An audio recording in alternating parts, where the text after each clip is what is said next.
তো হ্যাঁ বন্ধুরা, ননদের বাড়ি যাওয়ার পথে এই নদীটা পার হতে হয়। হ্যাঁ, আপনাদের সবারই কারো কারো হয়তো চেনা নদী, কারো কারো বা অচেনা। এই দৃশ্যটা দেখে অপরূপ দৃশ্য বন্ধুরা, মনে পড়ে যায় রবীন্দ্রনাথের কবিতা, নদীর ঘাটের কাছে নৌকা বাঁধা আছে, নাইতে যখন যাই দেখি সে জলের ঢেউয়ে নাচে। কিন্তু বন্ধুরা, এই নদীতে কিন্তু কোনো রকম জোয়ার ভাঁটা খেলে না, আর ঢেউ এই অবস্থায় নেই। হ্যাঁ বন্ধুরা, রবীন্দ্রনাথের ওই কবিতাটা তো মনে এসেই গেল সুন্দর প্রাকৃতিক দৃশ্যটা দেখে। নদী আমাদের কত রকম উপকার করে বন্ধুরা। জল তো চাষবাসের কাজে লাগে, তারপরে আমাদের দৈনন্দিন কাজেও ব্যবহার হয়। একটা ভিন্ন ধরনের ভিডিও আপনাদের সামনে তুলে ধরার চেষ্টা করছি।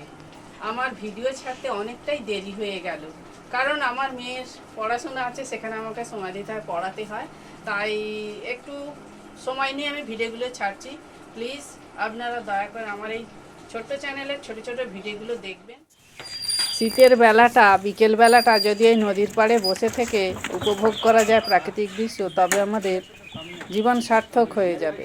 আর ওই যে লোকেরা নদী পারাপার হবে বলে কেমন বাইক নিয়ে, সাইকেল নিয়ে নৌকার মধ্যে আসছে দেখুন।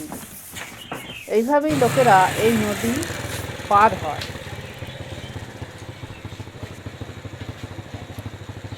বন্ধুরা, এখন আমিও জীবনে ঝুঁকি নিয়ে এই নদী নৌকা করে পার হব, যেমন ওই মানুষগুলো পার হলো।